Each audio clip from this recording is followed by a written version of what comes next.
Guys ready? Hey everybody, we are back and we are continuing on the Daily Dose case there in Florida. Now the video you're about to see is with one of the defendants. His attorney is questioning Judge Matthew Foxman's signing the warrant. So he filed two motions, a motion to suppress and a motion to sever. And he is questioning that Judge Matthew Foxman may have not had enough time to review the warrant thoroughly before signing it, which is not a good thing. A judge just can't get a warrant, especially something as massive as this, not read it and just sign it. Something's off with that. So, long story short, Judge Don D. Nichols denies both motions, stating that there's no proof of any of this and that he didn't have the warrants beforehand or anything. Now, she's going to automatically side with her coworker, whether he's right or he's wrong. They are all in this corruption together. This has been going on way too long. I'm going to show you guys proof here in a bit that Judge Matthew Foxman did indeed get the warrants and signed them on the same exact day. He did not have enough time to properly review them. But let's go ahead and get into this video and we'll pause it and come back to explain a few things. Guys ready? Yes. All right. We're here in State versus Ross, and thank you for your patience. We ran a little behind this morning. 2023-101-248. And we're here on a motion to we're here on two motions. A motion to suppress, and I've got the state's response to the motions. Got an awful lot here. What do y'all want to move on first, the suppress or the sever?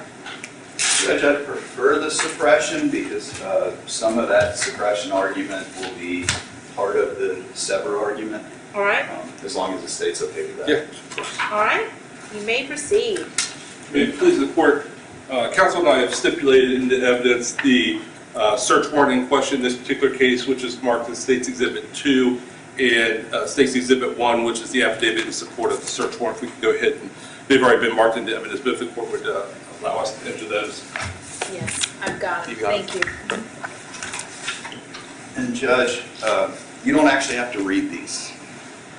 There's three other search warrants that were signed that day that I'm moving into evidence. Again, it's solely to show the search warrants themselves. They don't have to be read. There's no argument. Are they same narratives, or are they different? It's the same investigation, similar narrative, signed by the same judge on the same day, and the only thing they're going to is part of the state's response being that the review of the judge's discretion, and to show that it was well over 1,000 pages of search warrants that were signed on a day where he had a non-jury trial. Okay, so hold on.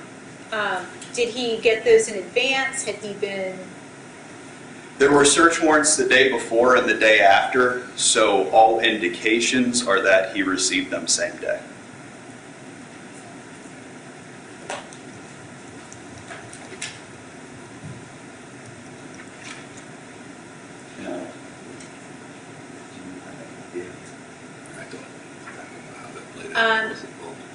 Is there, was there an indication of how long the non-jury trial took? I looked on the clerk's site because it's a family law case. I was not able to pull anything up to see. So, and I've read the court file.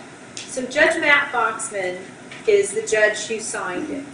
And for any of those individuals who have tried family cases in front of Judge Foxman, what he'll generally do is he'll pull them in and talk to them for a half an hour and then send them out the rest of the day to work it out. So the fact that he had a non-jury trial that day is not necessarily, I mean, I would need more information to infer that he did not have the time to review the documents. Well, I'm so glad you said that, Mrs. Don D. Nichols. So, what you guys see here is Judge Matthew M. Foxman's schedule for the week of June 5th. As you can see on June 5th, June 6th, and June 7th, it says trial week, which is what they're referring to, or as I should say, what the defendant's attorney is referring to in the video, that he had trial all week. So there was no way for him to actually go over the documents, as well as questioning whether or not he received the documents and were able to thoroughly review them in the time period that he did. Now, the first page you guys can review, that's not the most important page. The important page here is the second page, where you can see June 7 continued.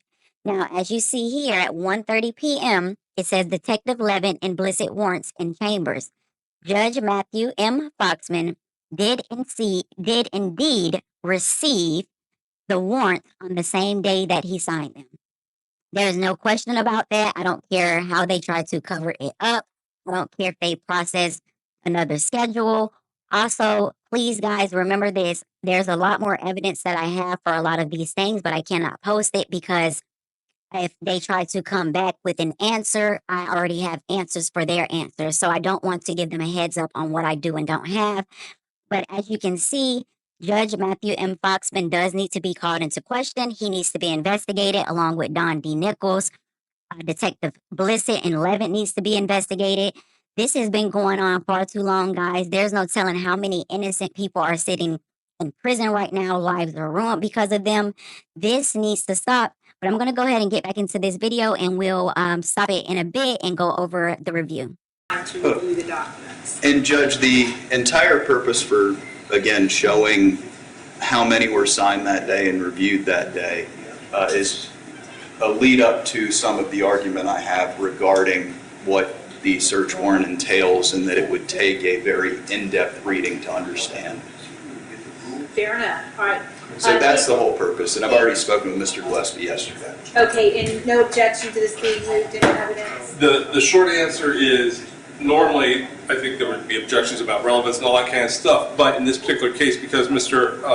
Lambert was very kind in allowing me to excuse the witness to get those, I would have no objection to him entering whatever he wants to enter into evidence for the court's consideration. Not that I think it's necessarily relevant or germane, but certainly I would have no objection to him making a record and entering whatever into evidence. Thank you. So admitted. Thank you. So, guys, I did go ahead and cut the rest of the video, which is only, I think, about 20 seconds, because it starts off another part to another part that I'm going to go into on the next video. So we will get that in on the next video to show you guys another questionable thing that this attorney brings up about his defendant's case. But you guys let me know what you think in the comments. I mean, I wish you guys could see all the stuff that we're researching and investigating with this. And it's not just this case. There's quite a few other cases that people have given us locally around this town in Florida.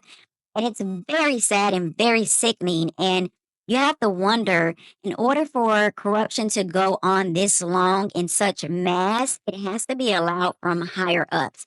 I'm talking about the capital, Tallahassee. They have to be allowing this. The governor, people in higher positions have to be allowing something in this mass to happen like this. But I'll go ahead and let you guys go. And don't forget, like, comment, subscribe, share this video, share.